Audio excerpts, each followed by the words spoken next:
Hello.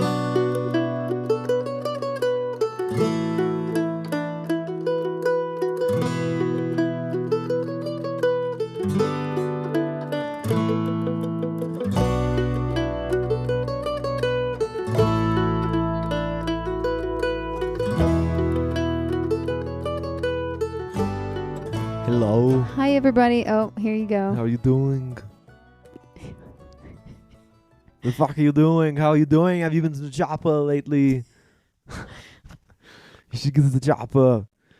You should have some more joy in your life. Because there's a lot of shit happening in the world right now. Hi, everybody. Hi. What's up, Tramley? Welcome to our podcast. If you haven't guessed, this is the Arnold Schwarzenegger hour. Wesley, we were hiking earlier today. He's like, I'm going to do an Arnold impression. I thought it was a pretty good one. Yeah, welcome to our podcast, Yeti. Walks into Basecamp. Talking. Through. Hiking. We're your hosts. We're your hosts, Yeti Legs. In Basecamp. We're a married couple. We like to through hike, ultra run. We have a husky Malamute doggy. Her name is Loba, and she loves to do these things with us. Yeah, she's officially now become a through hiker. How so? Well, she through hiked the Collegiate Loop with me, and she finished it. I know. You should give people something to look forward to. A 2-part episode on your Collegiate Loop hike. We'll see. We'll see. How many of you actually want to hear it before the end of the year? That's true. You need to let us know, because I'm of the mind of just cutting us off after the PCT for a bit. So whenever this episode comes out, we'll have this, and then we'll have 2 more PCT episodes before we finish the saga. And that will put us, let's see, basically right up to November. So this will be the last poll that we're going to have on any of our episodes this season. If you're listening to this and you want to hear 2 more episodes this season about Marie's stretch on the Collegiate Loop, which she just finished, and like freaking monsoon weather pretty much. It was horrific. It was traumatizing. If you want to hear about it, all you got to do is go to the poll and let us know. If we even get 1 response. Not 1. No. No. How many do you want? I need at least 5? 5 to 10. 5 to 10 responses say yes. saying that people want to listen to this episode, then we'll do it. Before the end of the year. Otherwise, we're going to finish the PCT up, and we'll take a break for the holidays. Give our editors and the rest of our team a little bit of a well-deserved break, and kind of make y'all miss us a little bit more. You know, distance makes the heart grow fonder, right? Absence is the same way. So yeah, that's fun. What are you looking at? I was looking at our PCT stuff. I was just trying to figure out where we were at. Do you remember? Well, I see that you've highlighted it in bold. What would you do without me? It wouldn't take this long for us to get through the episodes because I wouldn't remember all the details. I'd give highlights of each state and then be like, and that was the end. Yeah. Our last PCT episode was week 24-ish because we only got through a couple of days in that week 24 because we really missed Tumbleweed and wanted him to be a part of the PCT saga. So we got him in here. Tumbleweed has his own episode 2 episodes ago. So that should be what? I think it's episode 72. I don't know. I can't remember the numbers anymore. No idea. The Tumbleweed episode is our most recent Fireside Chats episode. It's a great episode. Yes. I really loved it. It was freaking awesome. We love Tumbleweed to death. He's such a deep human being. He really is. Drink of the choice? Drink of the choice. What are you drinking? I have no idea because you poured it. What was it? No, it's the Atomic Pumpkin, the Voodoo Ranger. Yeah, it's like a 5.6 to 6% beer. Was it a habanero or a jalapeno pumpkin? It feels like a habanero. It doesn't have that jalapeno flavor. I think it's habanero. I like habanero. She does. And it is pumpkin season here in Colorado because the leaves change in September. So everything Oktoberfest and pumpkin is in September in Colorado. We're having our Oktober festivities right now. Yes. What is today's date? In Breckenridge, we're having a festival right now. It is the 14th of September. 14th. We've already got leaves in like full on yellow, Popping. orange, reds. We had our first snow of the season last night. Yep, we saw the snow hitting the peaks, It was a little dusting. Some of the higher peaks still have it hanging on. which means it's not going away at all. At 4:30 in the That means it's afternoon. never going away. It might. Highly doubt it. You don't know. Did you see our temperatures this week? The low's 32 every night almost, and the high is 53. Exactly. That 53 is opportunity for snow to melt. But that's 53 at our elevation, not at the very top of a 13er. Yeah, but still, I'm super snarky today. that's still not enough elevation change to get below freezing. It's not. It's 5 degrees per every 1,000, Uh-huh. and we're at almost 10. Yep. 13. 15 degrees So 53 high, minus 15. 45, 40, 35. Close. close. No, that's 38. Okay, whatever. I didn't count 53. Well, there you go. We'll see. We're both pretty feisty, I feel like, today. We're both, I think our bodies are fighting something off. Oh, yeah. We're both like, everybody's getting COVID. we don't have COVID. We tested negative. We did. Yeah. Yeah.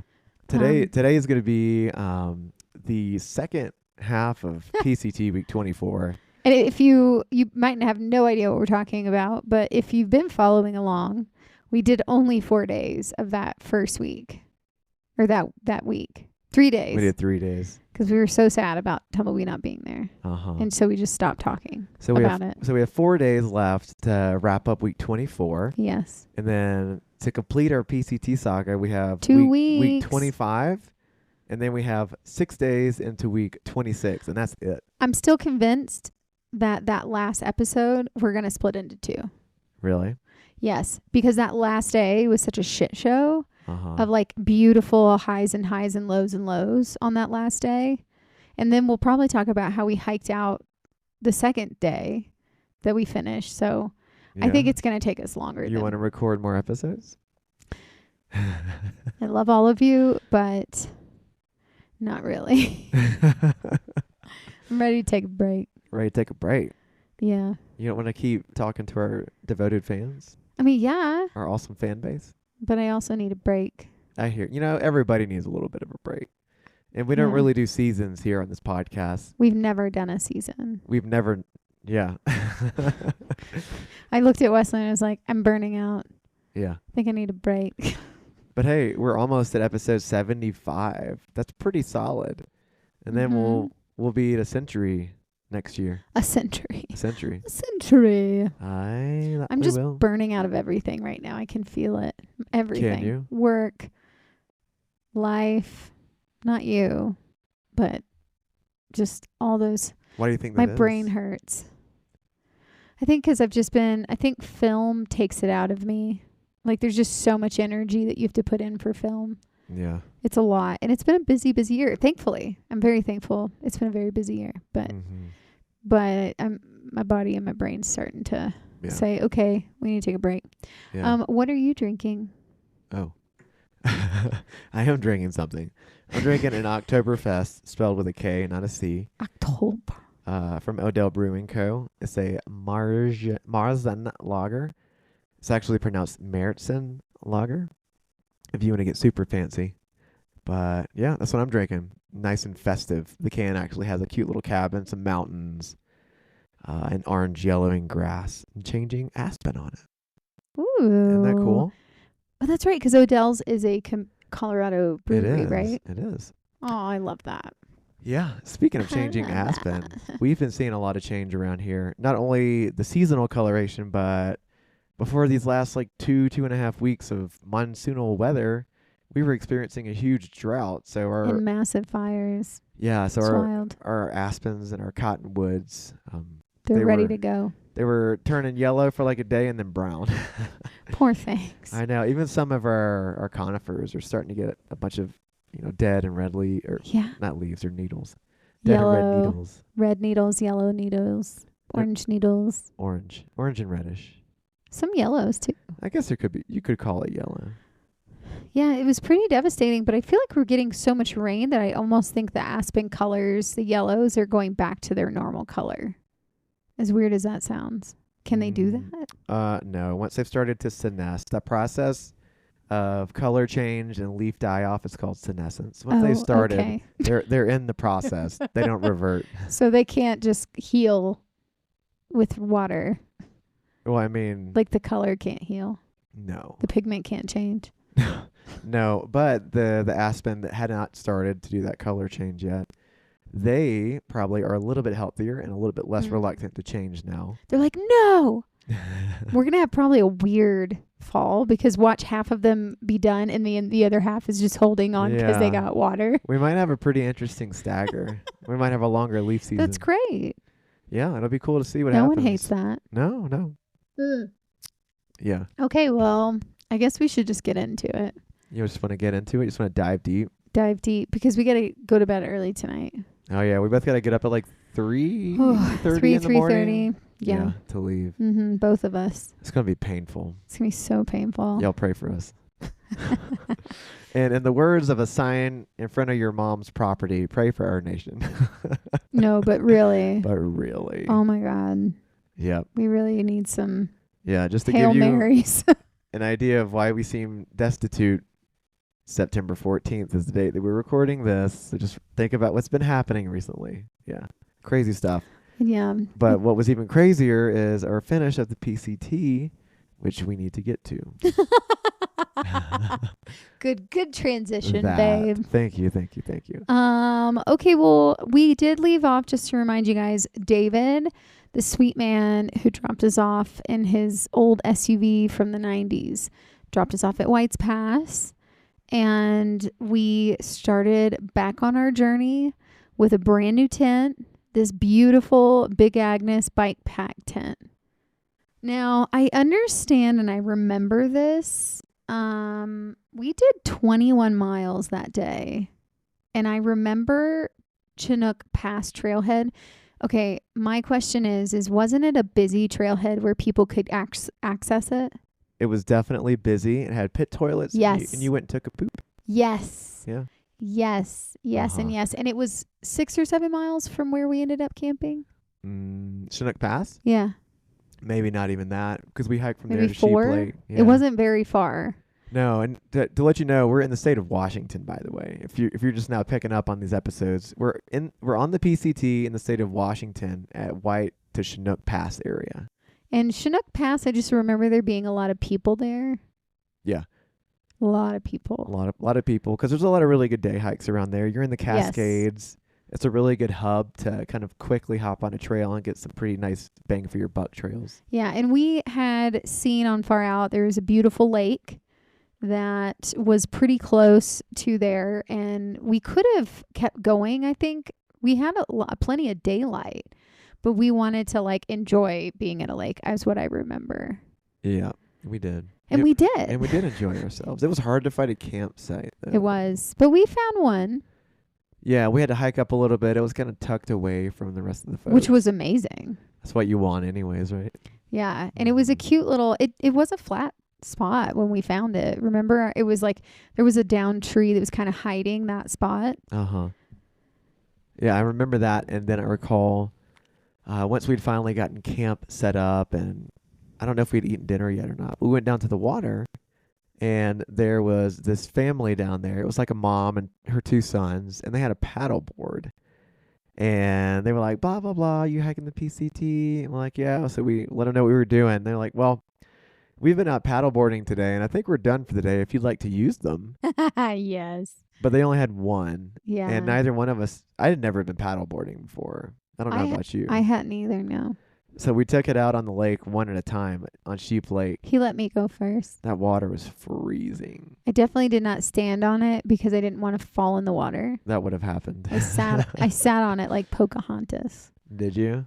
Yeah. Like at the Deep Creek Hot Springs lady? Oh, man. You can't make this shit up. Snap back to the beginning of the PCT, Deep Creek Hot Springs. Naked couple with their dog on a paddleboard. The man is free balling in the sunshine, and the woman is sitting Pocahontas cross-legged on the paddleboard with the dog. In her lap. It was hilarious. Live your own truth, right? Makes you happy, whatever. If it makes you happy. Well, that could be relative. That could be, Jeffrey Dahmer. Chinook Pass and Sheep Lake are really the highlights of that day after David had dropped us off. Yeah, that's it. That's all I remember. Yeah. Whenever David dropped us off, that's when Michelle, who was our social media person and also like our go-to correspondence back in the real world, that's when she dropped the post about our Nemo tent and the reimbursement. And hashtagged Nemo. Yeah, and that's when we started getting payments. It's literally on the walk away from David from White Pass. We started getting notifications of little payments here and there for tent reimbursement. And then also, was it then that night or something that Nemo contacted, they emailed us and apologized? I mean, maybe, but I don't think we got real good cell service until Snoqualmie. Maybe it was Mish who told us then, or Garmin messaged us that the creative marketing director personally emailed us and apologized about the tent and wanted to make it right. That. Yeah, because I don't think we had cell service at Sheep Lake or for a good bit of the Cascades, to be honest with you. We didn't. Yeah, so we would use our Garmin inReach. And you can kind of use it like an old BlackBerry, or you can get an app on your phone and basically use it as a text application. Mm-hmm. And so that's how we would communicate with Michelle. She sends it to the Garmin. We send it to her cell phone. It's kind of fun. I think that is what happened. She Garmin messaged us and told us that Nemo had emailed us. And we were like, okay, email them back this. Uh-huh. I think that's what happened. Yeah, because then you were like, I was like, well, I don't want an Osmo tent because they're too heavy. And you were like, you tell them, Michelle, to give us the Hornet Elite then and throw the airpins in or something. Something like that. I do remember one other gear issue I was having by this point on the trail. I had gotten a brand new pair of Ultras right around Cascade Locks. Yes. And by the time we'd gotten here to Chinook Pass, they'd already blown out. I mean, that was what, 40 miles? Not even? No, it was way more than 40. Wait, how many miles was it? 100? I think they started to blow out around 150 to 200 or so. Yeah. Because it is definitely a rocky area. But mine hadn't blown out. But yours had not blown out. And you got new ones in too. Mm-hmm. So I was definitely getting pissed about that. When I say blow out, I mean, like where you're, I don't know. Like the sides are coming apart. Yeah, the outside of the shoe, it starts to wear a hole. And then also on the inside, like where you would develop a bunion, the knuckle of your big toe. Yeah, it started to blow out on both shoes around those areas. I'm like, this is stupid. And it sucked because there's so many rocks. Like you're just getting rocks in your shoes. Yeah, at that point, yeah. Mm-hmm. So gear malfunctions for the lose, but and they didn't really care either. What, Ultra? Listen, controversy over Ultra shoes. I will still tell everybody about them and to use them because of the zero drop, and you do need that for your knees. But if I could find another shoe, and I've tried Topo, I don't like it. If I could find another shoe. You tried Hoka too. But they don't have zero drop. That's true. I'm just meaning zero drop. I've tried Hoka, Brooks, Solomon's, Ultras, Topos. Ultra's the only one that has truly been the tried and true to help protect my knees. And there is understanding and reasons for that, for your knees. You want to land on the balls of your feet. You do not want to land on your heels. And Ultras kind of help retrain your foot to do that. So if I could find another shoe that was a zero drop, like an Ultra, I would absolutely convert. Because Ultra, ever since they got bought out by VF Core, they have gone down. Except for this last model was pretty solid. This last model did last longer because they probably have had so many complaints. Yeah. But these shoes, they would blow out after 400 miles and, you're just buying more. Yeah. But when you told the girl on Ultra, like, hey, they blew out after 200 miles, she pretty much was just like, oh, that's just normal wear and tear. They chalked it up to normal wear and tear. I was like, that's bullshit. I'm like, yeah, the terrain is rocky, but I'm not, on the approach to a freaking 8,000 meter mountain here. Yeah. Like, I'm not trying to climb off the side of a 14er with these shoes. Like, I'm on a traffic trail that is largely dirt. So I don't know what's going on with that. You just had a malfunction shoe. I just had a pair of malfunction shoes. But they did end up giving you a free pair, didn't they? Yeah, they said this is the one and only time they would do it. The one and only time, even though they're a corporation that can afford it. Yeah. This is the one and only time. Don't you love whenever great companies are bought out by corporations, because everything just goes downhill and it becomes just about money and the people are no longer and not about the employees people. or the customers. Yeah, and it's not about people anymore. It's about money It's about the bottom dollar. and Yeah. greed. Yeah, It's pathetic. for sure. But We're not talking about capitalism today. We're talking about hiking the PCT and how this next day we hiked through this area called the Cougar Valley. no, I don't remember that. You have great memory. I just realized it was Cougar Valley because I looked at the map whenever I was taking these notes. Okay. But I like the name Cougar Valley. I don't remember seeing any really attractive older women in the Cougar Valley, but are you reading the notes? Yeah. Delayed reaction. This is when we really got to know U-Turn. Yeah. This is when we found out. So U-Turn is the guy. I remember. U-Turn now. is the guy that we basically passed him twice And then he passed on us. a pretty major climb coming out of Timberline Lodge area. Remember the guy? We were like, yeah, there was this weird competition where I like downed 1 million peach gummies, and then I started going up this climb, and we kept seeing this guy, and he kept giving me weird looks. So then I was like, who the fuck is this guy that he thinks he can pass me? And so then I was like, we have to pass him, that guy. So That guy. So we did pass him again, but then we never see him again. Yeah. And then this day, We saw him again. we see him again. And we're hiking with him, and we catch up to him. He was in front of us or something. Yeah. And we catch up to him. And I'm not saying that we're faster than he is and he's faster than us. He's pretty fast. He's pretty damn fast, to be honest with you. Yeah. And we catch him and we get to talking to him. He's like, "Oh, you're the people that blah blah blah blah blah were passing me that day." And I was like, "Who are you?" And come to find out, this guy is like a pretty well established ultra runner. Like he's a legend. He's done UTMB. Like, it's a pretty famous ultra race around the Tour de Mont Blanc. He's done a number of ultra races Yeah. around Europe. And he threw hikes to train for ultra races. Yeah. Isn't that awesome? So then I'm totally like, holy shit. And he gave me the highest compliment I could ever receive, but he's like, you're the fastest person I've ever met on this trail. And I was like, that's funny. I mean, whenever you're cocained out on sugar, yeah, you're a pretty damn fast hiker. I mean, I think that's my hack. I think that's what I need to do all the damn time when I am through hiking, is literally just take a massive, huge gallon Ziploc bag of sugar out there, just like gummies or any type of candy, and I just need to down it all day, and I'll do like 30 miles. Yeah, there you go. That's your secret. I don't know why I don't do that. That's Marie's secret, Basecamp secret. I'm just going to create a sugar stomach, I mean, what? a sugar belly. No, I already see it now. We could create a product, and we could call it like Basecamp's crack. Or sugar mama. And it can literally be like, you know, the liquid IV pouches? Yeah, It can be one but of it's those. just sugar. But it's just pure raw, like white refined sugar. Hey, that's not hard. That's actually really cheap. All we need to find is the packets. I know. Basecamp's crack.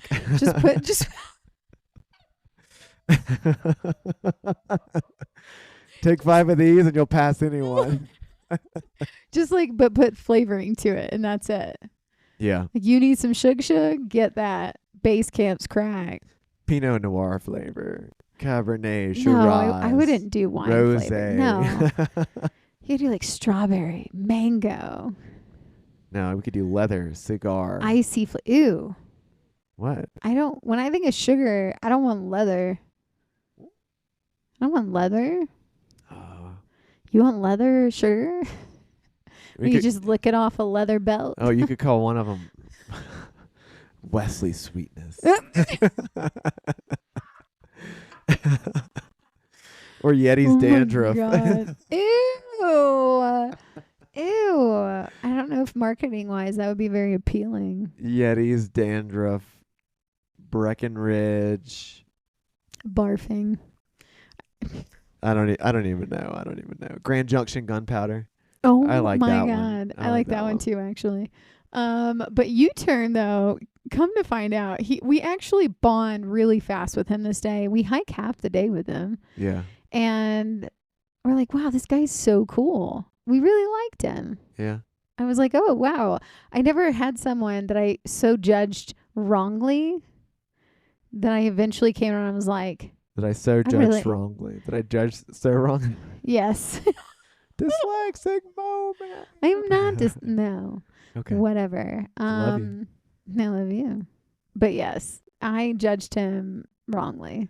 So we got to connect with him, and we actually became really great friends. Really good friends with him. Still keep up with him. Every once in a while. Yeah. But that day though, you said that we camped at a Forest Service road. Yeah, so we get to hike in with him. He stops for lunch or something, and then we pass a field full of this really sweet Asian family, and they were out there with like 5-gallon yes. buckets picking huckleberries. Yes, I completely remember. We go through this massive huckleberry like woods. And yeah, huckleberries are basically just wild blueberries. It's a fantasy land of huckleberries, and we were just picking huckleberries and eating them. I do remember now this day. And the Asian family was from they looked Filipino Asian. Just to give a little clarity. They were so sweet. They had their little pointy hats on, and they were just going to town. They had like buckets and buckets of berries. Would it be like, how many pies or cobbler are you going to make with this? Because I bet they would be awesome. We started thinking about like, what are they doing with all these berries? I bet they make like really good juice too. Oh man. I bet they would make pies. I was like, I love how we do this on trails where we'll start imagining what these people are and who they are. And I was like, I bet they're a family restaurant, and they come out here because they know these berries are here and they're free berries. Yeah. And they probably make like all these pies and cobblers at their restaurant. What? Like, this is what I came to. Yeah, the Washington area is really well known for huckleberry products. Yes. Oh my God, it just made me. We've been watching the newest season of South Park. Oh, and the last one covers what are those little animals called? The stuffed animals where the girls do like rituals. Hullaboobos or something? Hullaboobos? Labubu. Laboobos. Labubu, that's it. So freaking weird. And they keep buying them from this Asian shop. And what do they call it? Shitty. It's saying city pop-up, but he kept saying shitty pop-up. Shitty pop-up. And Walk is dead. Walk is dead. Woke is dead. But he's spelling it walk, like W-O-K. Walk is dead. Because Walk was the restaurant name. Shitty Walk. Oh my God. I can't. Y'all need to watch the new season, by the way. Well, use your discretion. Yeah, use your discretion, but it's freaking funny. It's amazing. Regardless of what you believe, it's hilarious. If I were the South Park animators, I'd get the fuck out of this country. Oh my God. Someone needs to stand and hold firm, right? Hold your grind. Hold the grind. Hold the line.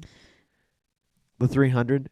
Oh, hold the line. Is that what's going to happen? Are we going to be like 300? Shield wall. Shield wall. Oh. There you go. And he says, Spartans, who do you fight for? Oh. Oh. That. I like it. Mm-hmm. I like it.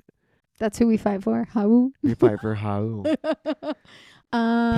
Post Huckleberry Field, there's like this area with a few super tiny campsites. There's a little creek running through it. It's really lovely. And that is where U-turn and like 2 other people decide to pitch, but we don't have space. No, because we have a bigger tent. A little bit bigger. So we decided to keep going. And there are a few Forest Service roads coming up on the Far Out app. And we're like, okay, well, some of the comments say if you hike just a little bit uphill, like you'll find a campground. So we're like, well, let's try it. That's what we did. So we tried it. And we went uphill. We found this little campsite. We're like, oh, wow. It was a pretty big one.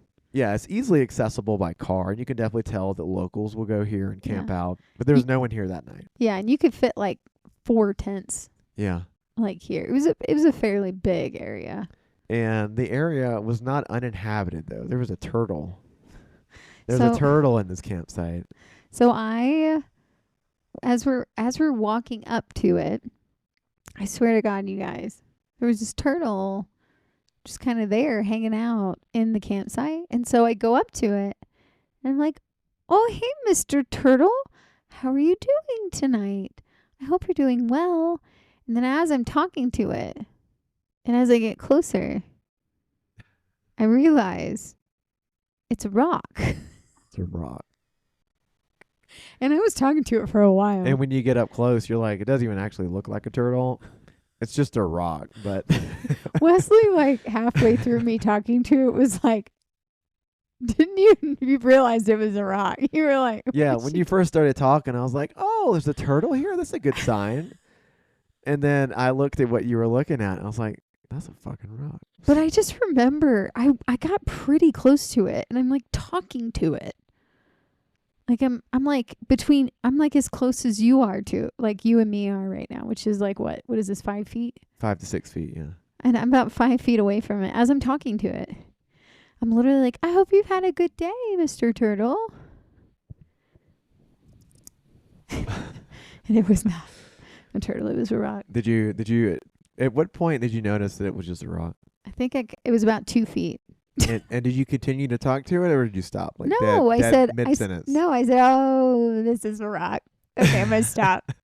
And then I think you were like, were you hallucinating? Is that what you were doing, or did you really think it was a turtle? I genuinely thought it was a turtle. I really thought it was a turtle. It looked just like a turtle. Well, turtles are a good sign. So maybe that was more like my brain just telling us this was a great spot to camp. Wait, hang on. Are you looking up what turtles mean? So turtles represent the following: patience and steadiness, wisdom and longevity, protection and stability, connection to nature, transformation and growth. And the last thing is good luck and positive change. All of those things happened to me on the trail. Well, there you go. So maybe that's why you were seeing turtles. I will also give us some perspective, you guys. We did 27.5 miles that day. So my eyes could have really been playing tricks on me. It's very possible. I think they were playing tricks on 27.5 miles is a lot. That's a big day, especially in Washington. What was our vert gain this day? We didn't hit 4,000 miles, 4,000 feet. But no, it was about 3,600 feet in gain. But yeah, still. And that's why we probably did 27. Ain't no telling when we got up that day either. Who knows, actually, because by that point, we weren't really getting up that early. No, because we were so sleeping. tired. We were tired. Yeah. Look, the longer you start doing these hikes, or you keep doing them, the more tired you get. It doesn't matter how young you are. No. Okay, I thought someone camped with us that night. I could have sworn someone else, some camper came up and or some hiker came up and camped with us. Oh, there was a camper. It was a younger kid. It was a young kid. We never saw him again. Yeah. Well, clearly because I don't remember him. But I do remember a young kid. Wait, was it Midnight? You remember that kid, Midnight? He was like the daydreamer type. He was the one around the Mojave slopes who kept getting his parents to pick him up and drop him at different locations. No, we never saw that kid again. We didn't? This wasn't him? Okay. No. This was a new kid we'd never seen, but it was a young kid. Oh. You remember this? Because he came in kind of late. Yeah, I remember this kid. Yeah. He was doing a stretch. He wasn't doing the whole thing. That's right. He was section hiking. Yes. And then he had a lot of questions for us about doing the PCT. And I think we were really tired and wanted to go to bed. I think now that it's all coming back to me, I remember that. Yeah. Like, sorry, my wife wore out all of her conversational skills on a turtle rock. So she can't talk to you anymore. Are you even real? Are you even real? Are we hallucinating you too? Are you a specter? I thought he was a ghost though, because didn't he disappear super early the next day? Yeah. He was an early to rise, late to bed type of person. He was doing high miles, I thought, or something. Steady miles for sure. I do remember. No, maybe he wasn't doing 20 something like us, because when we said 27, he was really surprised. Yeah. But I do remember. I think he left before us, and I was like, "Was he real? Did we make him up?" He was a slow and steady hiker, just like the turtle. See, maybe that was like a correlation, like maybe a premonition. Like my body knew somebody was going to be joining us. You only needed one more turtle-like symbol to have a trinity of turtles. That would have been exciting. Would it? Yeah. Would you have actually read into that? Probably. I read into stuff like that. It makes me wonder, too, if the French couple we met the next day would have read into it. Do you remember this couple? Oh, yes, because we remember it's the same couple that we ran into in, was it NorCal? Yes. at that one random camp spot, In but the they didn't middle of remember us nowhere. at all. No, they didn't. So, okay. So the next day we get up, we're hiking.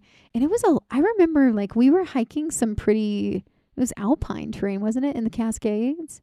Some pretty stuff. It was alpine-y. It was really pretty. Mm-hmm. It was a beautiful day. We saw a lot of marmots this day. It's a beautiful day. We're in the mountains, alpine, beautiful And it was terrain. blue skies. Blue skies. There was a marmot. You making fun of me.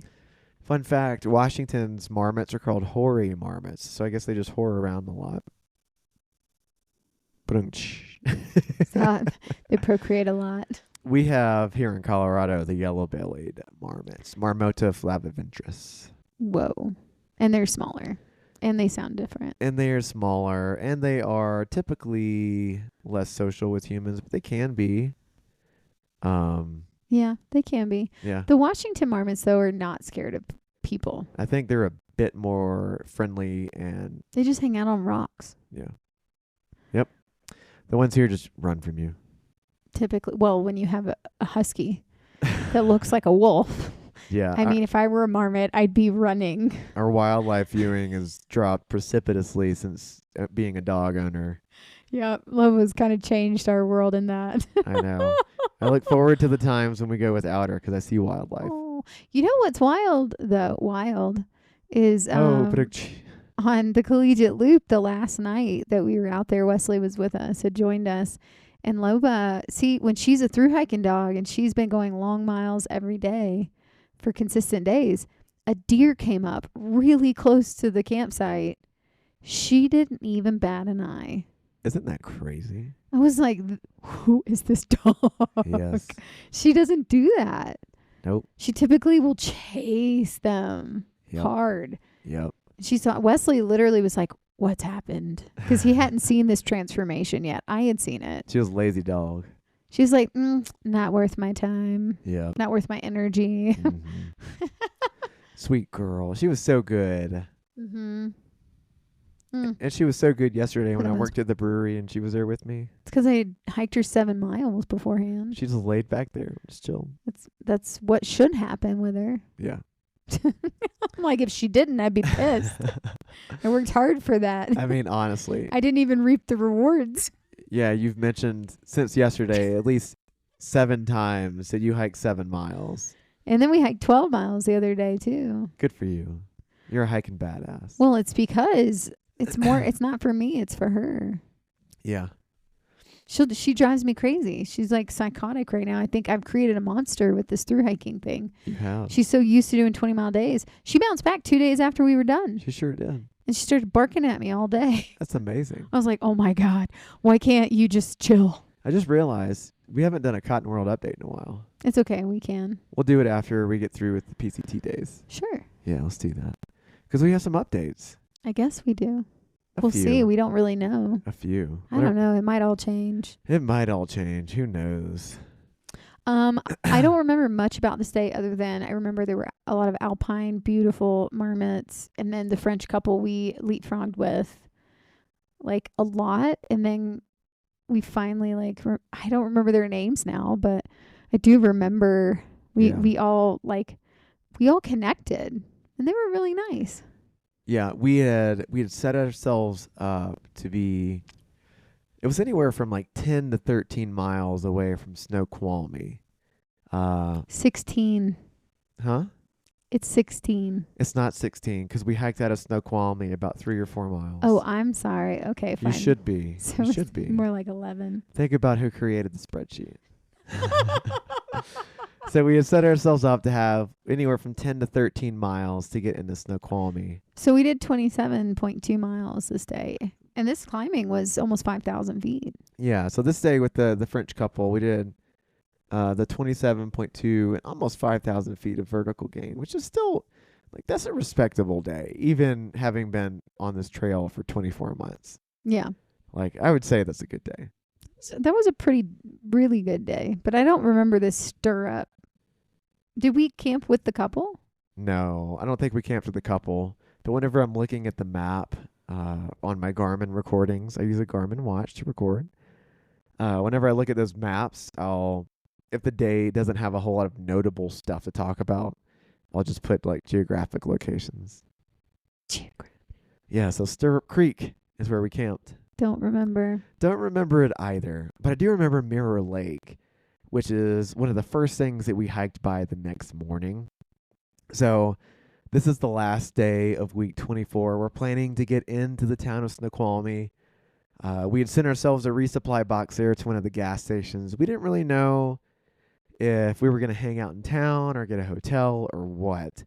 But we were still excited to get into town, as you always are, because this is one of those towns where the trail actually just cuts straight through it, so you don't really have to hitch into it, which is super sweet. We love those towns. There's a grocery store there, a couple gas stations, some lodging. There's a brewery. Oh, man. It's huge. It's huge.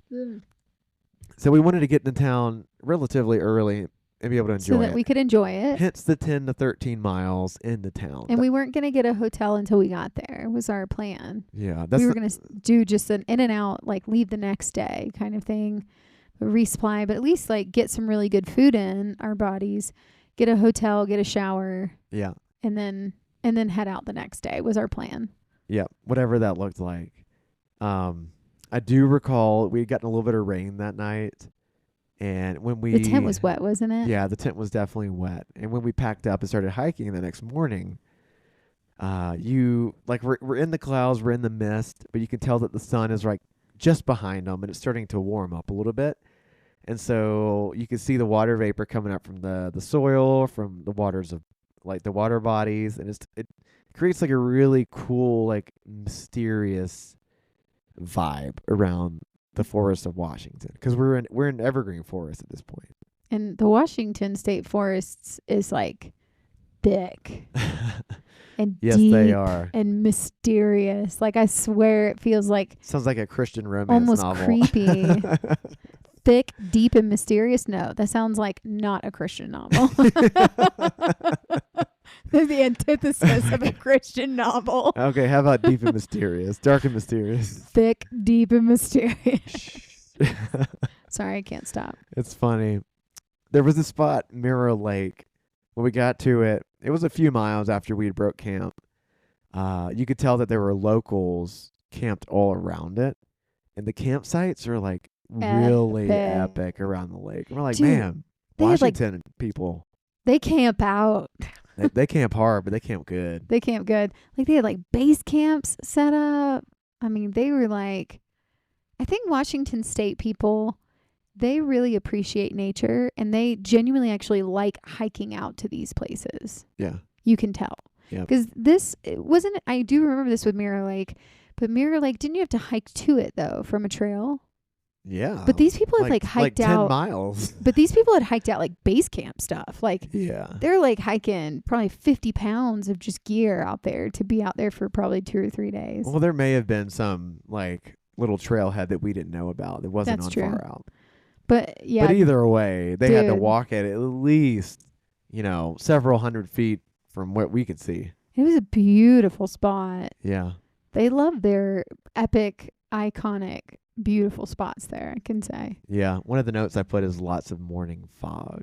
There was. I love the fog, and I love the wet spruce, really? the wet spruce and the fir. Really? Yeah, but I don't like being rained on.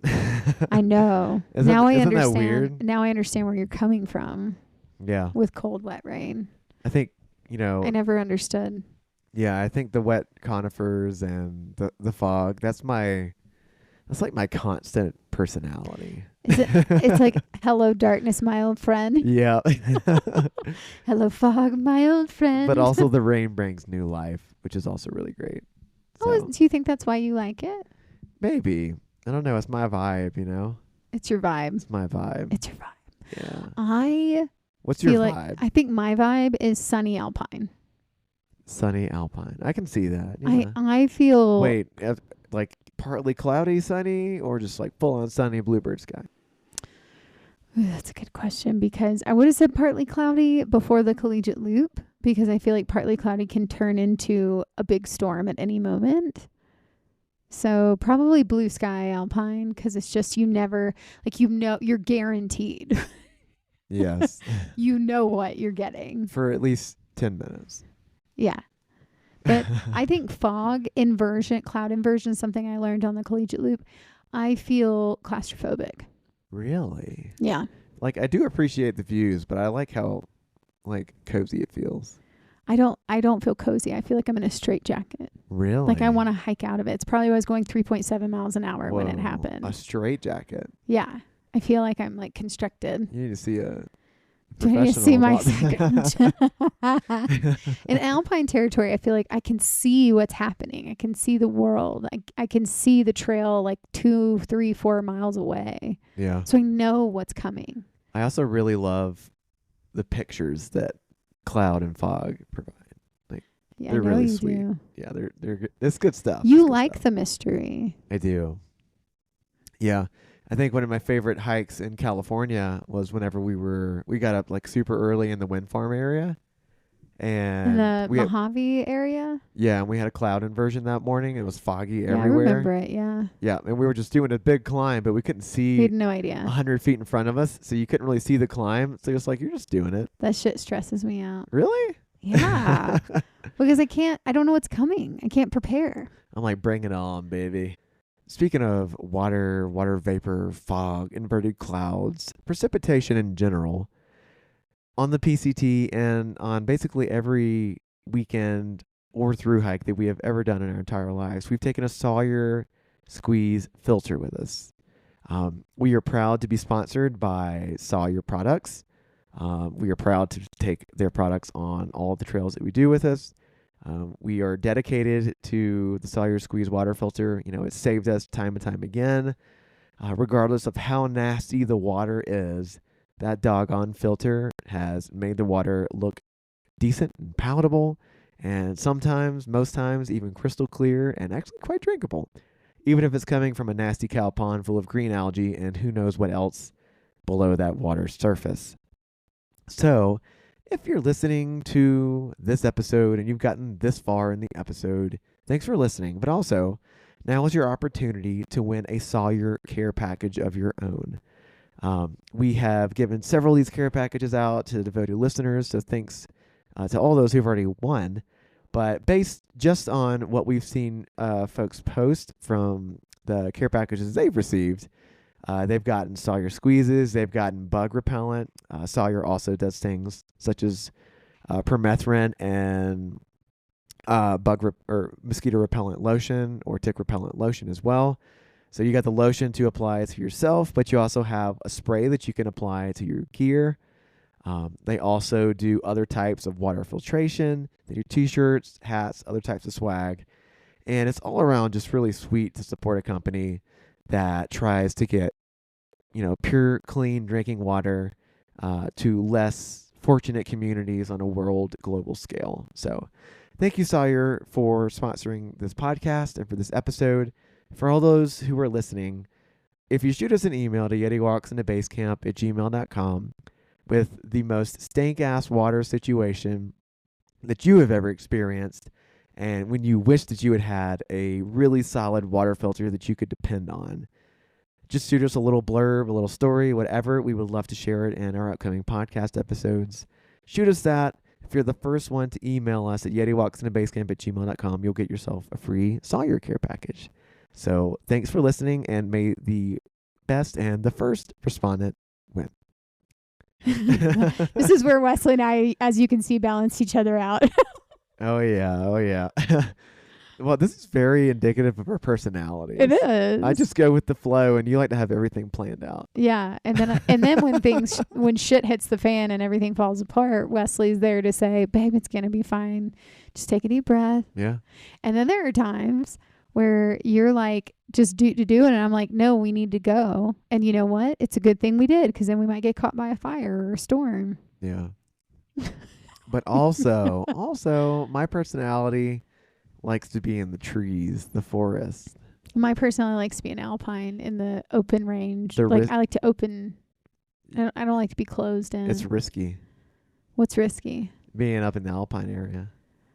Yeah, I guess so. I do like the risk. I like the risk too, but I prefer the safety of knowing that the forest is there. That's funny because I feel safer in alpine. Really? Yeah. You crazy. I mean, when I see a black cloud approaching, I don't feel safe. That's true, yeah. playing Russian roulette. Speaking of, we have, how many backpacks do you have now? 1, 2, 3, 4. You have 5 backpacks. I have 5 backpacks. But you just got this new one, and this is not a promo for a brand. This is just like, so we interviewed this gal several episodes back. It's so it's Sarah Berkeley with Symbiosis gear, but you just got your Symbiosis backpack. Yes, I'm very excited. And again, not a promo. It isn't a promo, but I can totally brag about it. I'm really excited to try it out because when I tried it on, there's just, I don't know how to explain this other than if you're a female, you understand what I'm talking about. Men and women's shoulders are just built different. And the majority of backpacks are built for men, technically, or a man designed it. And so people, they don't realize, even if they make the backpack slender or more slender, I don't think they realize, women need it, even more slender. So, because we just aren't, our shoulders just aren't built the same. And so Sarah and I were talking about it, and the way she designed this backpack, it sits for a female, right past the neck, which is the most comfortable spot for us. And a lot of the other backpacks, I've tried how many backpacks? 4 backpacks now. And they all sit a little past the shoulders into the rotator cuffs. And so for females, a lot of times our backpacks are sitting on our rotator cuffs, and we have to try and support ourselves, and we're not supposed to. That's not natural for us. Because when a guy puts that same backpack on, it sits in their shoulders. Yeah. And they can hold all the weight in. And I also think they can compensate female-wise if you can strap it to your chest. But also we have boobs, and we have to climb. And then once you start strapping it, you've closed up your lungs, so you can't breathe. Yeah. And so you have to undo it so you can climb up a mountain. And then here goes the straps onto a rotator cuff. So this is something that is truly an issue when it comes to, I personally think, through hiking for females. So I'm going to try this backpack on our next through hike. I'm very excited. Yeah. We purchased we bought support. We bought it. I wanted to support her and give that money to her. But I'm very excited to try it because it really has become an issue on my shoulders. I now have a nerve. I have a knot that's hitting a nerve when I backpack. Yeah. And it's going all the way down my arm and all the way down my chest. The whole time. It's just a shooting pain. Feels very uncomfortable. Because these backpacks are just hitting that spot. So we'll see. Fingers crossed for you. I know. Thank you. Yeah, I hope it works out. Thank you. Yeah. Do you wish you would have had this backpack on the PCT? Yes. Yeah. 100%. The Hyperlight bag is not meant for my shoulders. Okay. It is the worst backpack I have. Really? Yeah. Because it's made for a man. They didn't create the dimensions correctly on the website for a female body. They just asked you to measure out very specifics. Your back length. The back length. And I went with a medium when I should have gone with a small. But still, the straps are made for men. And so when we would do really scary traverses or going over these crazy trees, my backpack was very unstable on my back. Yeah. And I felt like I was going to topple over. And so I don't feel safe with the Hyperlight backpack. I probably should just sell it. But the only reason I've kept it is because of the PCT. Yeah. Yeah. Which is funny because that one is a replacement that you got after the PCT. Was it? Yeah.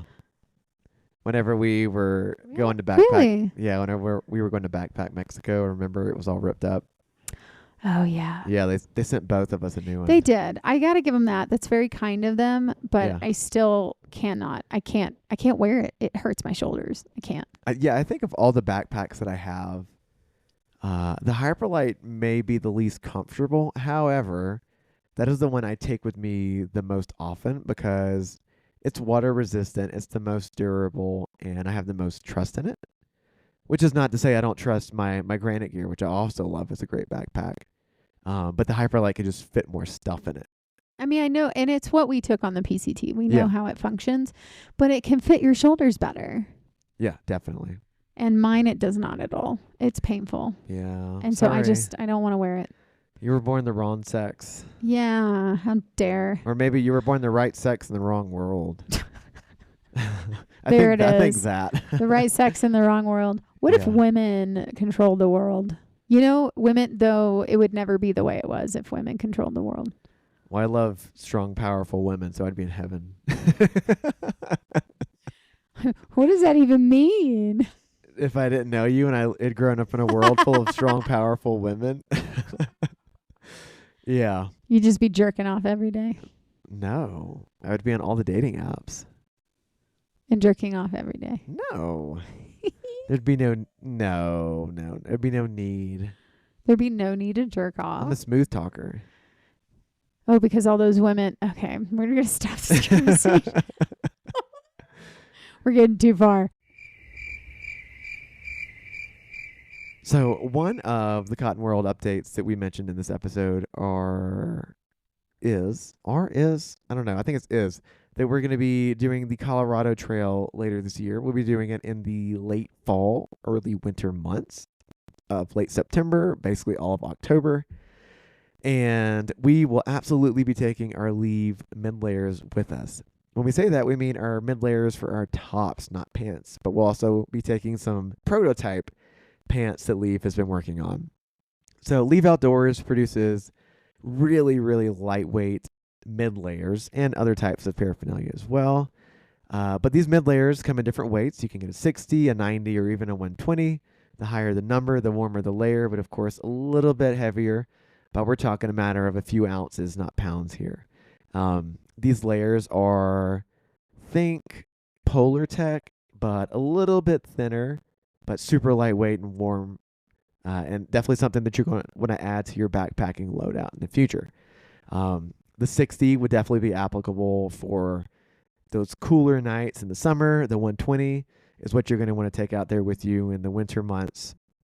If you're just doing a day hike, if you're doing something overnight, what have you. We actually like to sleep in our 120s and our warmer layers whenever we're going out backpacking in the winter. It helps add a little bit more warmth to our sleep system if you're sleeping in the right type of attire. So we'll take that out there with us.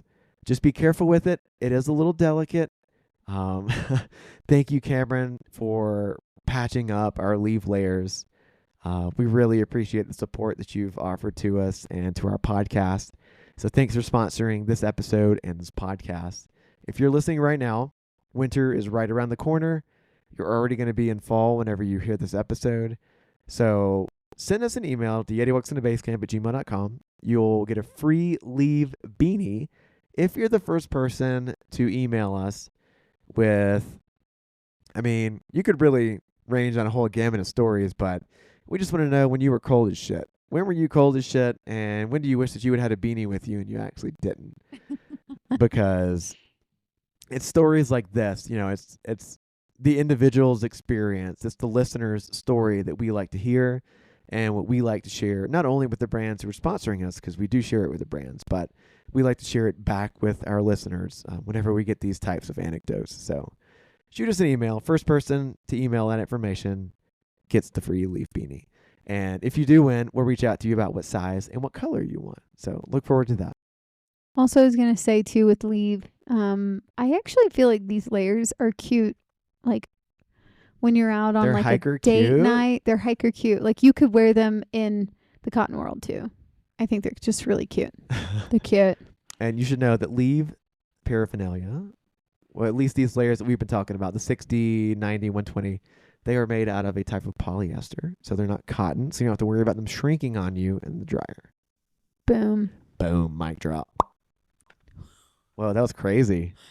Whoa. That hurts a little Ow. Bit. Okay, back to our last and final day of this week. What are a couple things you remember before we got to Snoqualmie Pass? Before we entered the Dragon? Well, we've already talked about Mirror Lake and all the foggy terrain we were hiking through. You know what I remember? What? I remember we were hiking through a ski resort area, and you had a sugar crash. Is that Stevens Pass? Yeah. No, not Stevens Pass. No. This was... What? This was right before we got to Snoqualmie. I had a sugar crash? You were having a sugar crash. What'd you feed me? I gave you some of my gummies. Some of my fruit gummies. She's kept me alive on these through He hikes. literally was like lagging behind, and he was starting to get really weird sounding, like loopy. Not like weird as in scary, sick or deathly. No. This is you're talking about Steven's Pass. No. Because you handed me like one of the little goo packets and it blew up on me. No, I'm not talking about that. This is a different time. No. Yes. I sugar crashed twice in Wyoming? Yeah. Washington? Did I say Wyoming? Y'all, I think the sickness has started to affect my mind. Are you feeling sick? Yeah. Shit. A lot of drainage happening. Oh no. So wait, so I sugar crashed twice in Washington? Oh yeah. I Okay. remember before Snoqualmie Pass because we were climbing the ski area and you were like, Daddy needs some shug. Like you were like saying weird things. And you kept saying shug. Like I was like, do you need some sugar? And you were like, some shug. And I was like, what is happening? Need some shug. You're like, yeah, I need some shug. Like you were almost like drunk sounding. I wish I'd been. But that is something I remember, is that we climb up this thing and realize we're in a ski resort. You know, it's so weird when you climb up ski resorts in the summer and you don't know they're coming. Like I'm just always so like, oh, this is a ski resort. What are you doing? All right, there is a ski resort around Snoqualmie. Just making sure. Yes, there's a ski resort. That's why Snoqualmie is Snoqualmie. Because people go to that ski resort. Just verifying. I like the ground You truth. didn't believe me. I swear I thought this was Steven's Pass that you're talking You about. did both. Because I got the goose out of that area because they were in our resupply box. The goose were. So Snoqualmie is like midway through Washington. Yes. What else do you remember about Snoqualmie? That's all I remember before we got to Snoqualmie. Do you remember? I remember there was going to be trail. Oh, wait. So the trail magic came first. No, I know. But hang we saw it on. on Far Out. Before all of that, I remember we ran into a woman who was either hiking towards us or away from us. And she said that she ran into a couple guys that said they had norovirus. So she said to be careful. Oh, yeah. Do you remember that? She was an angel. And she said, I guess they were hiking towards us. Or they had already hiked. They were already past us. I don't know where they were on trail. I just know some woman told us that she had ran into some guys who said they caught norovirus and to be careful. And she said to be careful to us. And to let you all know what norovirus is. It's the plague. Norovirus is a communicable disease, which means you can easily spread it. It's like the worst one, I think. The nickname is the cruise ship disease because it is a sickness that you can get very easily, especially in confined quarters, where you're in close proximity to other people. You know, you're sharing similar hygiene areas, things like that. So it is most easily spread through touch of, say, vomit or fecal matter. Say someone has norovirus and they shed the virus whenever they use the bathroom. It's most always going to be diarrhea if you have norovirus. And they don't wash their hands properly or they touch a surface, the virus is there and you can contract it. But also through vomitus or through fecal matter, it can aerosolize as well. If left there uncovered, untreated, etc. This was the problem. And this is a way that you can also contract it. Like if you were at a campsite where someone just blew loads all over the place that morning or something. And you were in the area, you definitely run a risk of contracting it. Maybe a little bit less so than if you're actually touching a surface that someone else has touched virus shed with as well. But main point from all this is that it can be easily contracted from someone who got it. Someone can easily spread it who's got it. So you want to touch as few surfaces as possible and that other just people not have be touched. around. You just want to isolate. You want to try and isolate from other folks if you can. So that happens in between that day I remember that. Or it was like the day before when we ran into her, but it was within this stretch. Yeah. And then we see on far out someone saying there was trail magic at Just before Snoqualmie. Just before Snoqualmie Pass, which is a road. There's some parking lot. Yeah, it's a cute little parking lot. And then there's a highway. And we were like, yay, trail magic. This is so exciting. And I was like, yay, like we're going to get trail magic. We're going to get a hotel. We're going to get some beer. We're going to get a burger. And then we're literally half a mile. We're on this downhill, and you can see the town. And on this downhill, we came into cell service.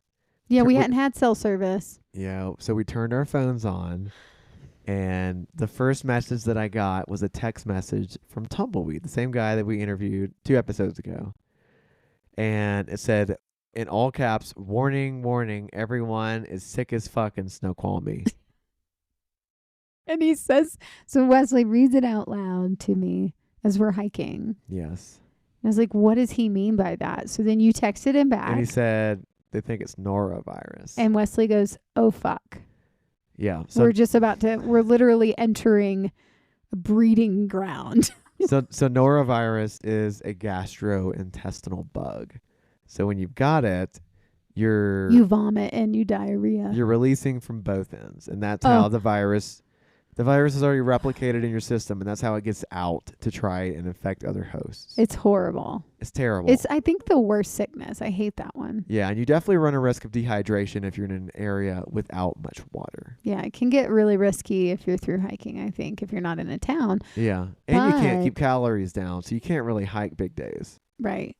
But all I remember after that, you said, okay, we're not going to this trail magic. So after I got my shook, right? Yeah. Yeah. I'd given you my little gummies. And now you were finally like back in action in your brain. But you were like, okay, here's what we need to do. We cannot touch anything. And to set a preference though, what you may not know about Wesley, he was in public health for years.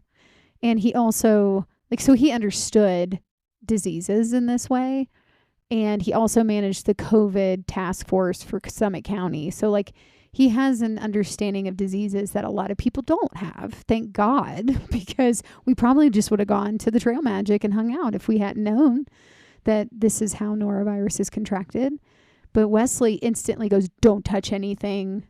It's already going to be a breeding ground at that trail magic place. Where the trail magic was, it was right off the trail. You couldn't avoid it. You can't avoid it. And the sweet man comes up to us. He's so excited we're there. At the trail magic station. There's a few other hikers there and maybe 1 or 2 other volunteers with this guy. But you can tell that he is the one running the show. He's so excited. He's like, come sign our trail log, our trail book. Come sit, have something to drink, have some food. Yeah. And all of the food was self-serve. Self-serve. And it was already open. There really wasn't any individually packaged stuff. There was maybe 2 pens to sign the trail log book with. So I signed it because Wesley was like, sign it, but then you better hand sanitize right after. Yeah. So we signed it real quick. Because he looked devastated. Well, he tries to get us to sit down and starts talking to us. He's like, here, have some of this, have some of that. I remember we got into town and we come up with a game plan. We're like, okay, we got to get in and out of this town. And we had a resupply box. Thank goodness we had a resupply box, because can you imagine all the people with norovirus that have been going through that grocery store? Oh, I'm sure each buggy had a little a little germ on it. A little germ or 10,000 on it. Oh. And so did we get our box first or did we go to the brewery first? Because U-turn. We got our box first. But then U-turn, did he text us or did we run into him? We ran into him. And he was like, come to the brewery and have a beer with me. Yeah, he had gotten into town prior to us. So we had stopped at the gas station on the outside of town, got our resupply box, did our resupply. And then we're like, should we risk it? Should we go to the brewery? And we were like, if we stay outside. If we sit outside, maybe we'll be hopefully okay. In the clear. Yeah. Because all the people at the brewery were locals. It wasn't any thru hikers. All the thru hikers were yeah. dead. Yeah. They were in their bed. And the problem with drinking is that it impairs your judgment, right? Mm-hmm. So we sat outside at first. We're like, okay, we're good. Like, we're just going to get some food to go, have a beer, maybe 2, would turn into 3. And then we'll get on the road. And then we'll get back on the road and we'll hike out a little bit and find somewhere to camp. So we had about 3 beers outside, and then we get talked into moving inside. I think it was going to rain or something. Yeah, something was happening. And so we moved inside. With U-Turn. And we're with U-Turn. And U-Turn gets a giant mug of beer. He was drinking. And he offers... oh, the French. Love the French. I know. And so he offers me a sip of this beer because I haven't tried it yet. And I try it. Oh, I forgot about that. Yeah. So I drank out of the beer that he's already drank out of. And... It must... Oh, my God. It's a miracle. It's a miracle. So we enjoy probably another hour inside of the brewery after eating. And then we're like, okay. We are very close to him. We're right across from him. Yeah, we're right across from him. I'm holding the mug that he's holding. Like, I just drank out of the mug he just drank out of.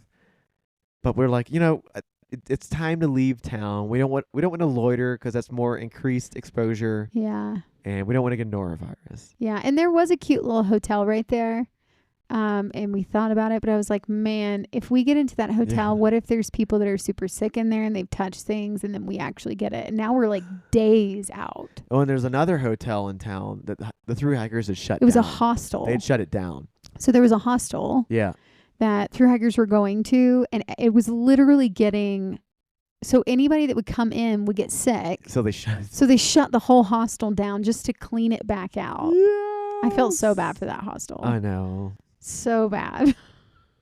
Oh my God. So we decide to hike back out and camp along trail. The problem is that it's a pretty steep climb straight out of Snoqualmie. Very steep climb. Bunch of long switchbacks.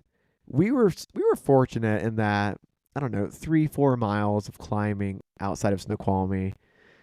Along one of the switchbacks, we found like a little shoulder big enough to accommodate 2 tents. So you and I are there. And U-Turn wanted to join us for camping. U-Turn hiked out with us as well. He was like just behind us. Yeah. So we decided, Basecamp and I, we were going to pitch on the shoulder. And U-Turn decided he was going to pitch on the shoulder with us. Mm-hmm. So the 3 of us are there. We pitch our 2 different tents, maybe 10 feet away from each other. And the nearest water source is like a 1/4 mile back downhill. So you and your U-Turn. So U-Turn and I hiked downhill together. You ran. Yeah, we ran it. We collected water and we're walking back uphill, just like shooting the breeze and just talking. He's such a great guy. He's truly an incredible human. Yeah. So we have our dinner. We're all having a great conversation. We go to bed. And we decide on a time to like wake up the next morning and start hiking. And that is the end of that. Is that where you want to leave it? Well, what I'll say is this: we wake up the next morning. Norovirus was never gone from our lives. We felt fine. We felt fine. We were not sick. We didn't have any inklings of being sick. U-Turn was already gone. He had already left the camp. He had left camp by the time we got up and left. Yeah. So that's where we'll leave you. Yeah. Well, thanks for listening. Thanks for listening to our PCT saga. We have 2 more weeks to cover before we finish the whole shebang. Yeah, and I think that leaves us to, if you like what you're hearing with our PCT, we also have the Tour de Mont Blanc we've never talked about. We have the Arizona Trail. Which we will talk about. And the Collegiate Loop. So there's a few through hikes we haven't actually talked about on this podcast that we would love to talk about. So I think what we'll end up doing after the PCT is over is we will take a break. Unless 5 to 10 people request the Collegiate Loop. Then we can finish with my trail with Loba, if that's what people want. Or maybe we pick up with that. Yeah. But yeah, we're going to pick up at the beginning of the year and we'll have these different little sectors of trails we've done. Yeah. We're going to, I guess that leads us to Cotton World updates, but really this isn't a Cotton World update. We are planning on doing the Colorado Trail. Yes. In a couple weeks. In 2 weeks. In 2 weeks. From the day that we're recording this, by the time this comes out, we'll be on the Colorado Trail.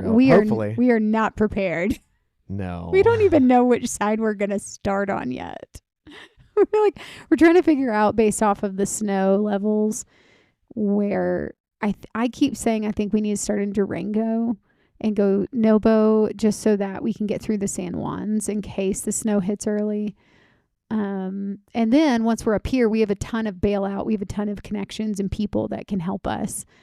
That's kind of my gut and what I'm thinking, because we only live 2 miles from the trail in Breckenridge. So we can literally walk back home. It's kind of convenient, to be honest with you. It's very convenient. Yeah. Yeah. So that's the Big Cotton World update. And then we'll finish the Arizona Trail. Yep. And we'll finish up collecting footage for our documentary, which we talked about a while ago, but excuse me. Yeah. Which we talked about a while ago, but we still want to continue collecting footage about climate change and just how we perceive the anthropomorphized Arizona Trail to feel. You know, how we feel like the trail and Mother Earth is communicating to us and, you know, the heartbeat of that. Yeah. I mean, we can see the before and after of what's happened this summer in Arizona. Yeah. And how, you know, these horrific fires have just rampaged these areas of the Arizona Trail. So yeah, since we hiked the Arizona Trail in December of 24, January of 25, the White Sage and the Dragon Bravo fire have devastated the northern portion of the AZT north of the Grand Canyon. Yeah, so we're trying to figure out, like, we're going to put a sizzle reel together for the documentary and also figure out if we need to go back and kind of capture any of those before and after videos of these beautiful places that we saw. Yeah, we have a lot of grand dreams here. We'll see. I mean, Riley, yeah, that's true. We can't tell, are we under NDAs? We're not under NDAs. Basecamp Productions has had you sign an NDA. But yeah, the Arizona Trail, we got to finish up. Yep. And then who knows? Who knows what the year will look like for us? New Zealand. New Zealand, baby. Who knows? We're of course talking the TA, the Ta Aurora, of course. Great trail to go hike. Actually, summertime would be our winter, so that's actually not a bad thought to have. Yeah, you want to go?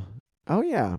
So we would hike the TA in summer whenever we're taking our winter break off. Actually, that's a really good thought. There you go. I didn't think about that. Maybe that's what we should do instead. But if we end up going to the East Coast for the holidays this year, maybe we can bag the Pinhoti or the Benton McKay. Yeah, we'll see. Or the Foothills Trail. Or the Foothills We'll Trail. redeem it for you. Yeah. We'll have lots of sex. Hike it with my ex. we should have sex every single night on that trail. We'll be done in 3.5 days. It took Wesley and his ex. It's like 76 miles.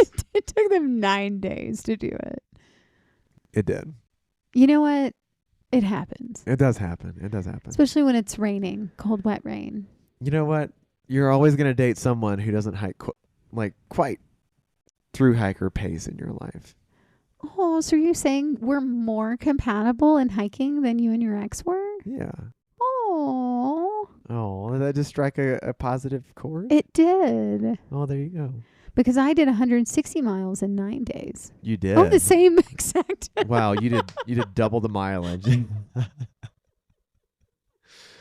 I'll take it. Yeah, with a dog. Have this moment. I'm gonna have this moment.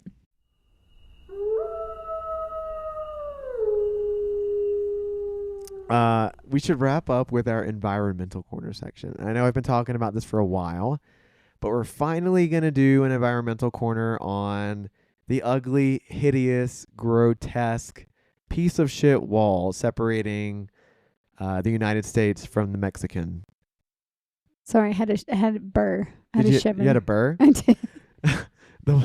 The grotesque piece of garbage wall that is separating the United States from Mexico. Hey. And this has nothing to do with the prevention of migrants one way or another, I guess, into either country. This has to do strictly with the wildlife, because not only does that big ass ugly wall block people from getting in or out, it also blocks larger charismatic animals from getting in or out as well.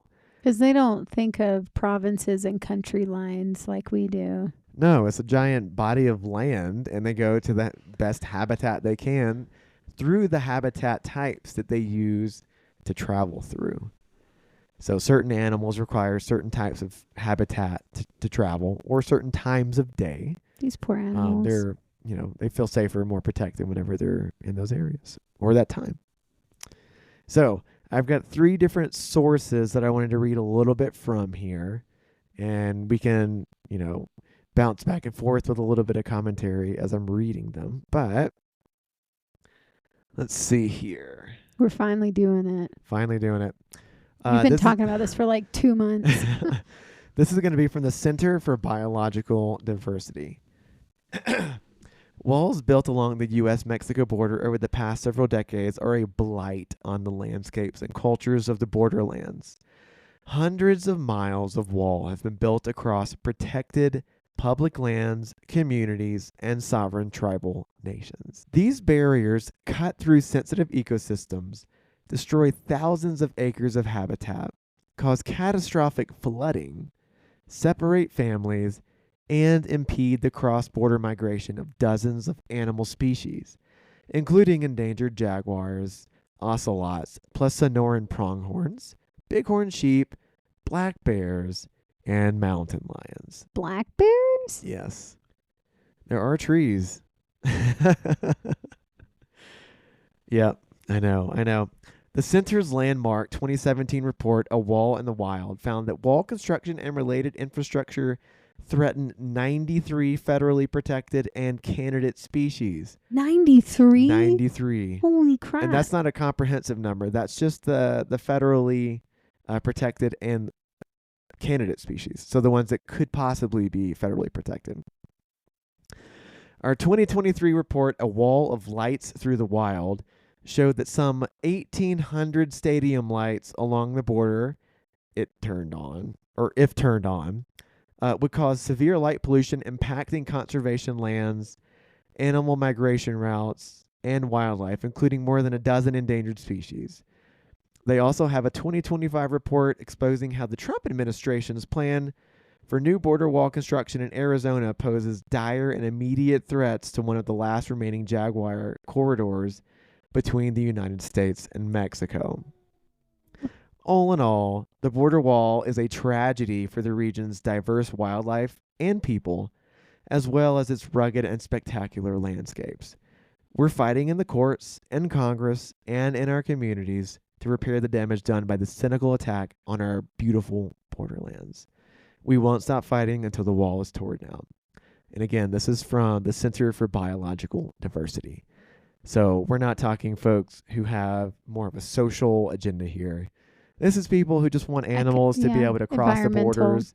And, one of the huge benefits from animals having these migration corridors is that they can go and procreate with other populations so that we don't have genetic bottlenecking or genetic drift in these areas that will cause genetic defects or less than optimal individuals to be born into these populations. So, yeah. What is the negative effect it can have? The wall? I mean, by splitting, for them not being able to migrate, what will that do to the ecosystems? Well, it definitely...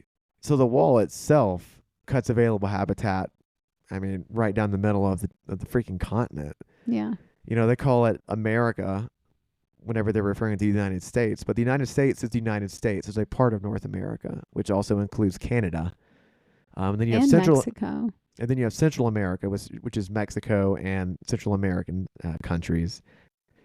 And then you have South America, which is comprised of South American countries. So to say America, you're referring to the entire continent of South, Central, and North America. So my question is what is the negative impact this is going to have on wildlife, and not just wildlife, but the ecosystems in which we inhabit too, because they're not able to have the circle of life where they will be. Like the wall is going to constrict them. So what does that create? It's not going to. It is. Well, it is. But what is that creating for the ecosystems then? Well, so you have you don't have free flow of individuals into different populations, so that causes genetic issues. You can have genetically delinquent individuals in certain populations if you don't have appropriate gene flow, depending on the fragmentation of habitat for whatever species you're talking about. So you're saying they'll almost be handicapped? They'll be cut off from properly spreading their genes. Like think you're in a small town in southern Georgia, and everybody there only ever has babies with everyone in that small town of 100 people. Eventually, you're going to get some incest and you're going to have some genetic issues. But if those people travel and they move to other towns and they, meet a spouse and they have a baby with that spouse, then they are diluting and spreading genes to other populations, which is far healthier than keeping all the genes in the same area. So same for all the mammals or all of the animals and the wildlife. Same for the wildlife that I listed, including like the jaguars. They need to spread out so that it can't be incest in that way, where it like creates that genetic. Well, yeah, this is the genetic component, but the other component is that available habitat is also limited, especially for larger animals. Yeah. Larger individuals require larger home ranges, in which they will attack other individuals of the same species if they infringe on those home ranges to try and, it's a territory response. So it can kill out or like endanger them. So it can them. diminish the available number of individuals of a certain species if they have this impeded corridor to increase their available habitat area. And so that's the other problem, and that can lead to not only inter or intra-species interactions, which is inter is between two different species, intra is between the same species, but you can also have these human interactions become more frequent because the species are becoming more dense in a certain area until that species is diluted out through, elimination of certain individuals. So that's another problem with the wall itself. And I'm not even talking about the fact that they've said they're going to paint the wall black, which is a whole nother issue, and it's completely it's ridiculous that they're going to paint it black. Let's hope that actually doesn't come to fruition, even though they've shown videos of them painting it black. It's silly. So I'm going to read from two other sites real quick, just to kind of further expand on this topic. I know I'm running a little long on this. Sorry. No, it's okay. I was curious what time it was. Super passionate about it. All right. This is going to be from the Wildlands Network. It says, new study reveals an 86% reduction in wildlife crossings at the border wall. Our experts explain why. Wildlands Network and Sky Islands Alliance published a study in Frontiers in Ecology and Evolution that revealed the impact of the U.S.-Mexico border wall on wildlife movement and habitat connectivity. The U.S.-Mexico borderlands are home to some of the most biodiverse ecosystems in North America, which harbor species like pronghorn black-bearded jaguar, Mexican gray wolf, ocelot, javelina, and many more. However, the study's results demonstrate that only 9% of wildlife interactions with the border wall led to successful crossings, an 86% reduction in crossings when compared to vehicular barriers, including a 100% reduction in crossing for large animals like black bears, mountain lions, deer, and wild turkeys, because they just can't fit through the bars in the wall. We monitored 13 small wildlife passages that proved to facilitate 16.7 times more crossings at the border wall, which were particularly helpful for small to medium-sized animals like the javelina and the coyote. The study underscores that more frequent and larger openings are critical for the survival of many species and for maintaining connectivity among regional populations of wildlife. So that just kind of further underscores that the wall itself is not only keeping people out, but it's keeping different species out, especially these larger charismatic animals. These poor animals, they didn't get a vote. Yeah, they didn't get a vote, did they? No, they didn't. The last source that I wanted to read from you is from the it's from the Audubon. Yeah. The border wall has been absolutely devastating for people and wildlife. President-elect Joe Biden's pledge to halt construction is a start, but activists say tearing down the barrier is ultimately what's needed. Obviously, this is an older article. It was published in the winter of 2020, but it's a little bit more anecdotal. When Lisa Manuel was a child, her mother would take her to Quito Baquito Springs, a rare oasis amid the giant cacti and rolling hills of southwest Arizona's Sonoran Desert. For at least 10,000 years, the spring has been a vital source of water for wildlife and people, including the Tohono O'odham, Oh, and the Odham. That's sorry, yes. the Oldham, It's and an indigenous tribe. the Hia said Oldham, whose ancestral territory spans the U.S.-Mexico border. It's been a part of my family all my life, says Manuel, a descendant from the Hia said Oldham. It's a beautiful place. It's a sacred place. I sit there and I pray. For months, Manuel and others have fought to defend the ancient haven, which they fear is being destroyed by construction of President Donald Trump's signature border wall just 200 feet from a pond that the spring feeds. Since August of 2019, crews installing a 30-foot high wall in Oregon Pipe Cactus National Monument have blasted sacred sites near the Quito Baquito and used up to 3 million gallons of groundwater per month to mix concrete. We don't even think about the concrete component to these installations. The project is part of the administration's ongoing effort to install at least 450 miles of new and replacement barrier along the 2,000-mile southern border before Trump leaves office, much of it on the protected public lands. The result, according to indigenous communities and environmental advocates, has been ecological and cultural destruction on a shocking scale.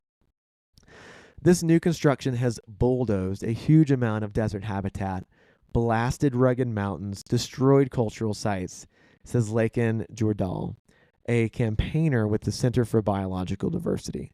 And that was the site that I quoted from, that was the very first site that I quoted. It's absolutely devastating. At Arizona's San Bernardino National Wildlife Refuge, for example, managers had to take life support measures in 2019 to save endangered fish whose only habitat was being sucked dry. In nearby Guadalupe Canyon, crews dynamited mountainsides to build a barrier through a critical corridor for jaguars and other rare species.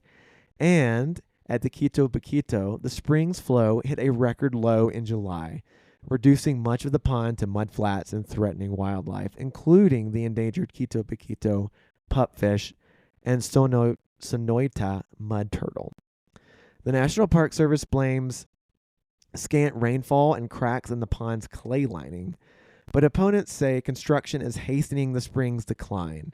Birds at this desert stopover have also taken a hit. As many as 40 species have been absent in the last years. There is the additive effects of border wall construction, pumping, and dynamiting exacerbate other long-term stressors like climate change and push the ecosystem to the breaking point, says ecologist Gary Navin. So they want to talk about the devastating effects that wind turbines, which are called windmills by some, they're wind turbines, have on bird populations. Well, the wall is also having a devastating effect on bird populations, but also very diverse array of terrestrial species as well. In all, the government has waived 41 laws. Let me repeat that. The government has waived, this is in 2020, 41 laws that protect public lands and endangered wildlife and would have delayed construction. By late October, U.S. Customs and Border Protection had installed 371 miles across the 4 border states and was adding around 2 miles per day. President-elect Biden has said he'll stop construction but has not committed to tearing down any sections yet. And I can continue going on, but I believe you get the gist. The border wall not only keeps people out, it also affects many different species of animals, both terrestrial and avian alike. And all around, it's just a really shitty thing to have on our border. I have a question. I hope I have an answer. You probably don't. It's just an observation. Mm-hmm. But I think that what we have been encountering this year, and I'm sick and fucking tired of people saying that global warming and climate change is not real because we're experiencing it. And then when we have like a colder winter or more snow, then they're like, see, it's not real. but we are seeing levels and statistics of it continually deteriorating and not having enough rain and not having enough snow levels and packs, and the rivers are smaller and the lakes are smaller. Like we're continually seeing this. And I was talking to someone recently about our Arizona experience and how these fires were so catastrophic and how Lake Powell is the lowest it's ever been in recorded history. Right, really? Yeah. Oh, wow. And Arizona will become an uninhabitable state at some point. My question is, because you said something that triggered this in my head, by doing everything they're doing to the atmosphere with building this wall and it hurting the ecosystems that are supposed to be in place to keep nature revolving, is this just speeding up the process of global warming and climate change on a scale that we have not seen? Well, when you say climate change and global warming, like I mean in Arizona, like I mean in a micro level. So those are definitely more isolated events, but yes, they are. So it's true, it's getting hotter, it's getting a lot drier. Yes, we may have, who knows, maybe we'll have a super great long winter this season. Maybe Arizona will get its 2 monsoon seasons. Who knows? But on the entire whole, the trend is that it's getting hotter and it's getting drier. The last 10 years have been the 10 hottest years in recorded history. Like, you can't deny that. That's just what's been recorded since scientific data has been recorded for our temperature, both regionally and globally. The 10 last years have been the 10 hottest years. You can look that information up on the IPCC if you want to. But yes, on more of a local scale, yes, things are getting hotter, things are getting drier. Construction of the wall, like kind of what we read, is exacerbating this because not only is it creating issues for the wildlife, but it's also sucking up a lot of water from the area to mix this cement, right? Because that's what I think sparked my question, is what you just said about that. Well, and also, it's not always easy to build a wall on top of a mountain, so they're blasting the mountains to make these walls accessible as well. And nature needs all of these things to continue to accomplish what it needs. Well, sure, but those mountains could already be habitats for different species, and they're just blowing a fucking hole in it just to make a wall. But that's what I'm saying, is like, are we not seeing water levels like we should? Like, is it speeding up the process faster? In those areas, Yeah. maybe.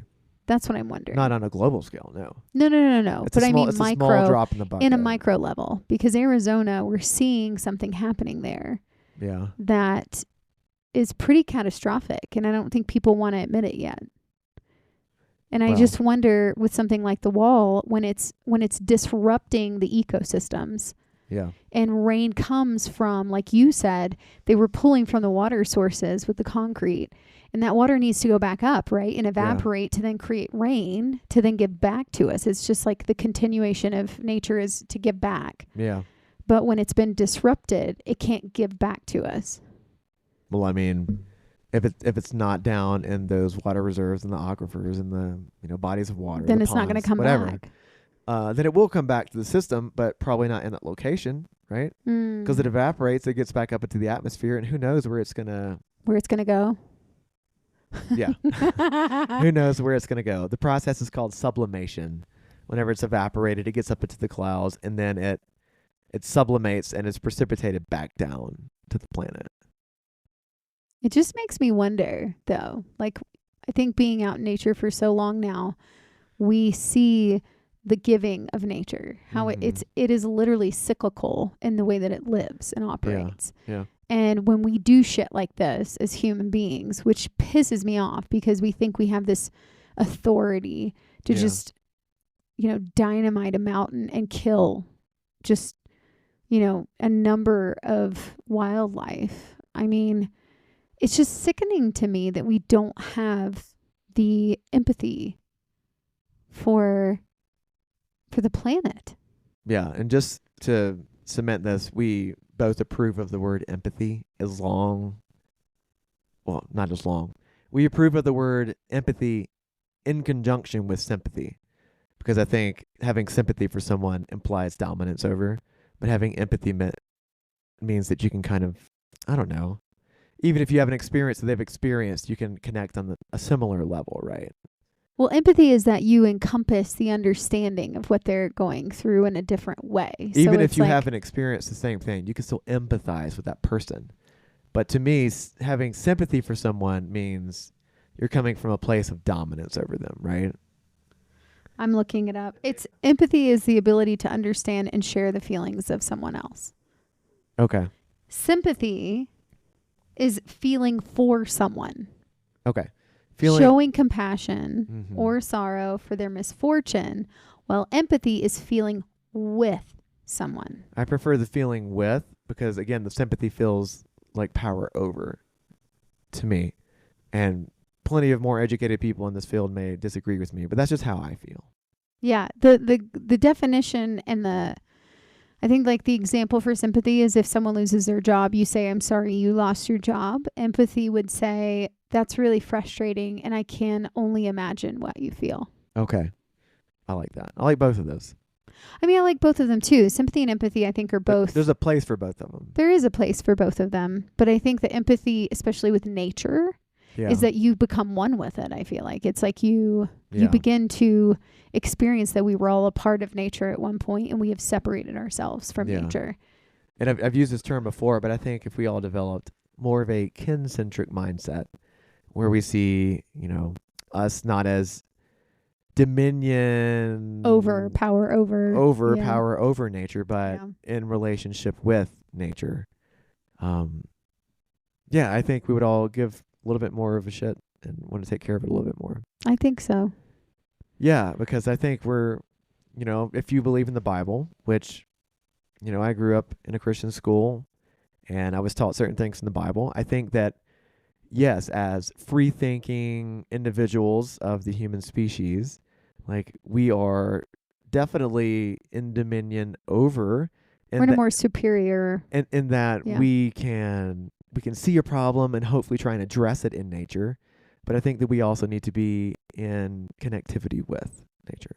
Well, and more protective of it. To care about the helplessness of an animal that doesn't really have the same capacity that we do. Yeah. And by us completely tearing down, great example, the trees, right? When we tear down trees, there could be owls living in the trees, birds, squirrels, chipmunks. Like there are so many little animals and creatures and raptors that live in these trees. And when we don't care and we're so removed from this beautiful thing that we have and gift that we have, and we don't understand these little owls and these chipmunks that live in these things. I mean, it's Fern Gully all over again. Like this is Fern Gully. We live in a society that is Fern Gully. They don't care. They're going to cut down the trees, and all the fairies and all of the little creatures are going to die. And what I think is sad is that we think as humans that the world will keep on going, but what people do not realize is that the earth is done. No. Like it's not going to keep giving. I won't say that. I think the earth will be here far longer than we will. We'll just burn ourselves out because we'll exhaust resources that are both renewable and non-renewable. You really think that the earth will still be here, though, even if it burns up? It will somehow replenish? Fuck yeah. Jurassic Park nailed it. Life will find a way, man. Right? But that is true. But we can definitely royally screw ourselves over, and that's what we're in the process of doing right now. Well, that's what I'm saying. We are screwing ourselves because we're so separated from it. And selfish. And we don't care. We don't care that the little owl's dying in the tree trunk. And I know that a lot of you listening to this podcast probably do care. So we're not speaking to you. But on the whole, it seems like that we live in a world of progressing climate change that is only mildly concerned and has dissociated. I think they've definitely disassociated from it. Yeah. People do not realize, and then it's going to come and bite us all in the ass. That's what I mean. Yeah. The droughts, the fires, and then all of a sudden, everybody on the East Coast that hasn't experienced this yet, what people on the West Coast experience, they're going to experience it. It's going to happen. And people don't like to hear the bad that they are or might be doing or that other people are doing. But sometimes you got to get an F to really step up your game and try and do better, right? Yeah, sorry. We just get really passionate about this because clearly we love our planet. We think it's beautiful and we want to preserve it as long as we can, and we want to preserve it for any kids we may ever have. Yeah. And also too, the wall is not only affecting those terrestrial animals, but it can be a bit of a Loba just sneezed. It can be a flight hazard for birds as well. They can just run into the doggone thing. No birds. I know. It's not as dangerous as, say, glass would be, but it can also still pose a flight risk for them. Sorry, Loba is smiling if you look at her right as now. I'm petting her? Yes. She's got her mouth open she in a is smile. Smiling. It's cute. So, yeah. Really, to summarize all that, the wall is bad. Not only is it ugly, but it's bad for both humans. It's decreasing connectivity between different countries of, humanity. And it's decreasing connectivity between wildlife populations. All around, just an eyesore. Very, very bad. Very bad. Very bad. Very bad. I look forward to the day. Hopefully we are still alive when we hear some president say one day, tear down that wall. We're tearing down the fucking wall. Maybe it'll be Arnold. Yes. I'm going to tear it down with a fucking chopper. If you've listened this far, thank you so much. We really appreciate your support, and we appreciate all of you that continue to want to listen to this podcast. It really does mean the world to us. But I guess that concludes everything. Yeah, I think it's time for dinner. Let's wrap her up. Wesley made chili. Yeah, let's wrap her up. Let's wrap her up. All right. Well, thank you so much to our editors for editing this podcast. Thank you. I'm going to assume this is either Bryn or Bree or Charlotte. Or Brooke. Who the fuck is Bree? That's a new one. That's a cheese. We had brie last night with our dinner, so I'm thinking about brie on my mind. No, we have so many B's. Bryn, Brooke, or Charlotte. Yeah. One of or you guys. AJ. Or AJ. Possibly. But thank you so much for editing this podcast. We really appreciate you guys. Also, shout out to Charlotte and Brooke. We haven't really said this yet on our podcast, but thank you to you two. Charlotte is our lead editor now.